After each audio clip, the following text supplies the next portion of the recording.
Since this year, I started to make content on my YouTube channel as a serious thing. I decided to make 2 videos every week to publish on my YouTube channel, but I stopped from June and now it's August. What did I do in this 2 months? Actually, I wrote a book. In this video, I'm going to share how and why and what I did to stop making video content, but instead of it, I wrote a book. Let's check it out.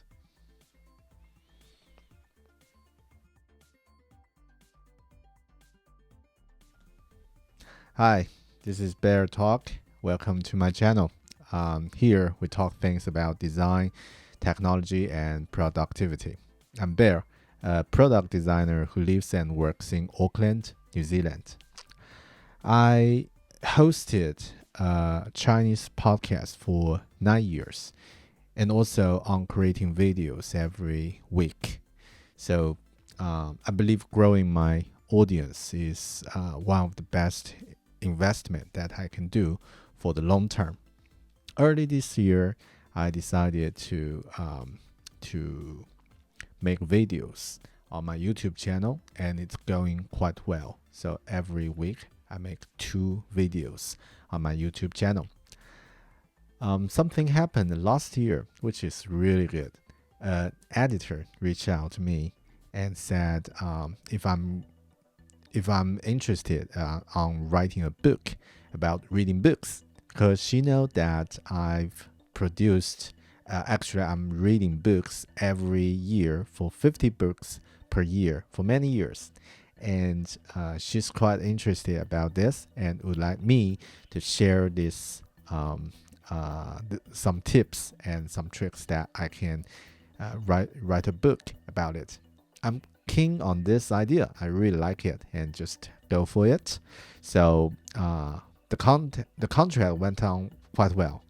It just take a few weeks that I get all the things confirmed, and then I started to write. And also the progress went on quite well.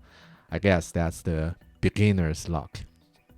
So the contract confirmed that due to December 2020, I need to submit the script of this book, which is so easy, At that time, I'm thinking, oh, that's so easy, because I probably wrote 220,000 words in just a month, so it should be all right.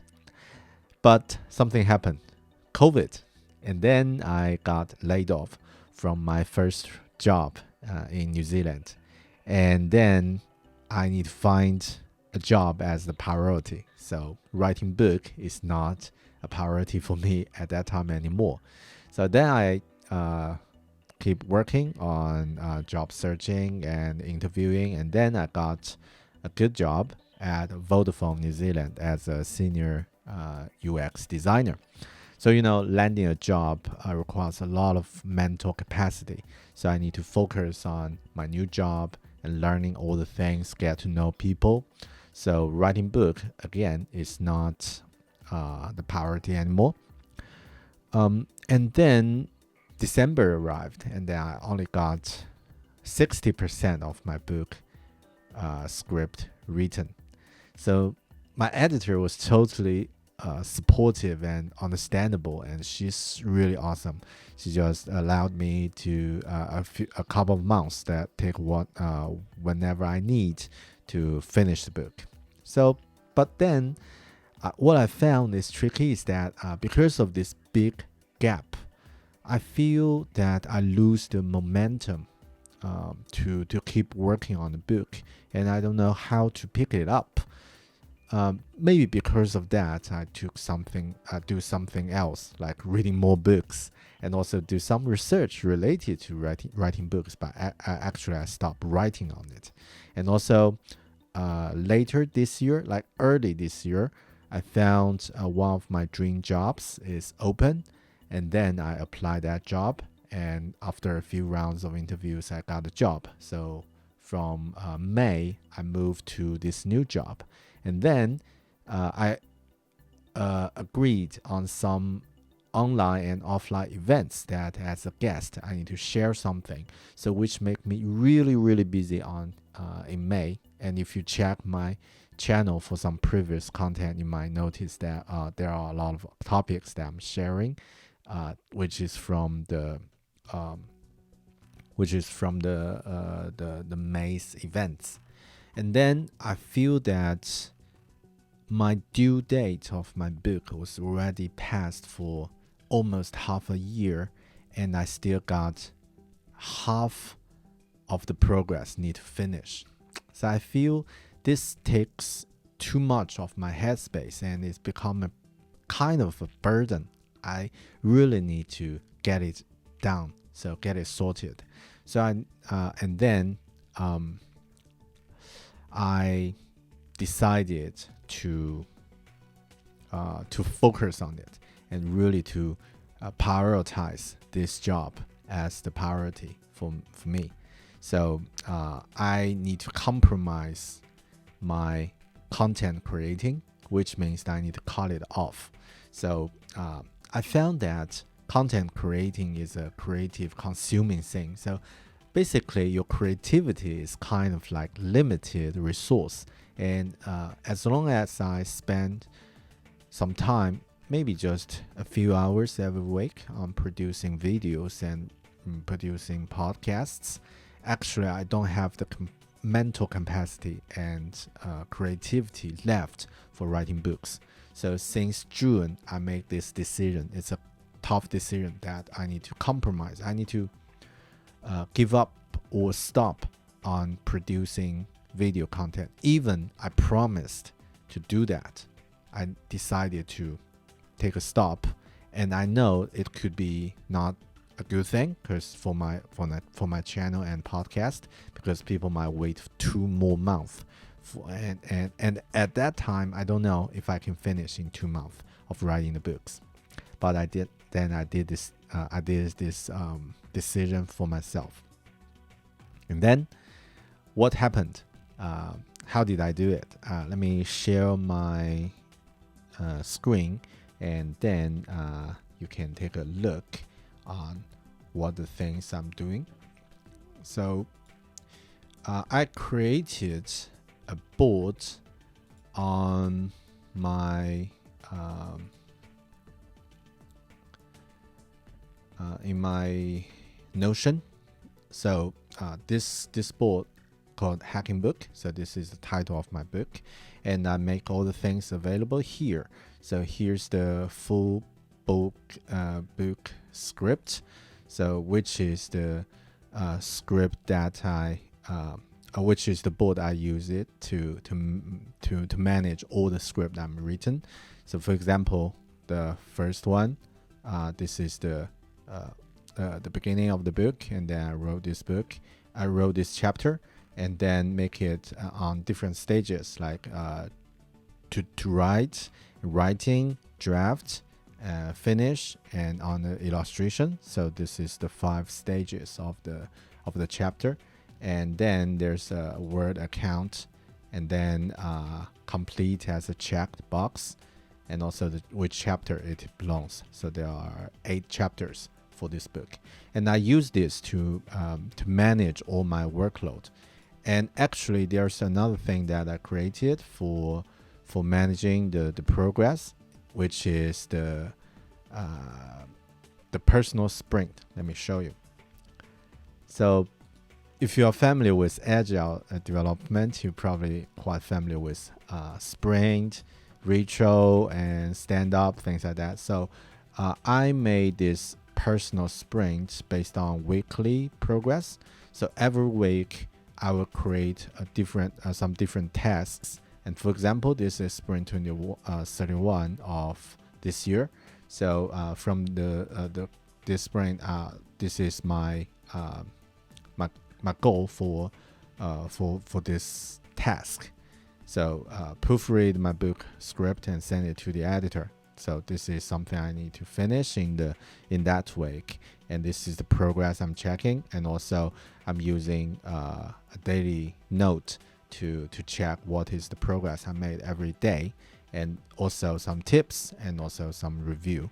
So basically, I'm using this as a project management tool to help me make this progress get forward. So yeah, and what is the result of this process? The result is so good. So basically, I wrote 60,000 words in 16 months. So that's a long time, right? But in the last 2 months, which is the June and July, actually, last 3 months, yeah, last 2 months. So how many words I wrote? I wrote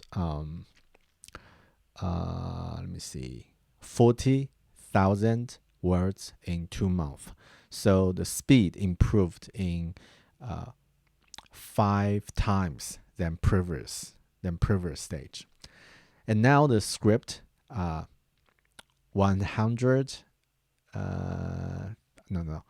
10 how much of it 100,000 words script was already completed and sent to the editor, and now I'm working on the illustration, which is already a great relief for me.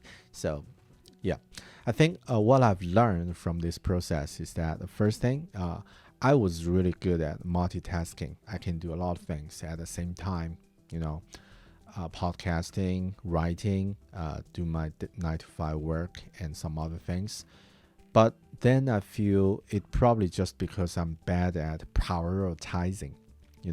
Prioritizing is about understanding the resources, understanding your the expectations and the outcomes you're looking for, and also then you decide to work on the high value work, because one man cannot do all the things by himself. And before that, I just have this illusion that I can do all the things. I can manage to do all the things. My response time is quite short, so I can get all the things sorted, but no. So I think I'm good at multitasking, but since this time, after this project, I will be intentionally manage my priority for every project. So this is one thing I've learned. Prioritize is more important than multitasking, than productivity. Okay. The second thing I think is to evaluate the damage first, and then to see if you're okay with that. If you do, then just do it. For this one, I evaluated how much damage it might have for me to stop making video content for 2 months. Yeah, it could be, but still I feel the outcome I'm looking for is worse for me to take this compromise. So I decided to stop making videos for 2 months, and the result, good. So I think what I've learned also is next time when I work on some middle or large scale projects, I will do better. So yeah, this is why I stopped making videos, why I didn't update it for a couple of weeks, and hope you can understand. And thank you if you are watching this video, and thank you for your support. If you like this video, if you really enjoyed it, so please feel free to subscribe and hit the like button. Let me tag this one. So yeah, hit the subscribe button and hit the like button. And you can always find me on my website here, beartalking.com. And I hope I will meet you soon in the next video. Cheers. Bye.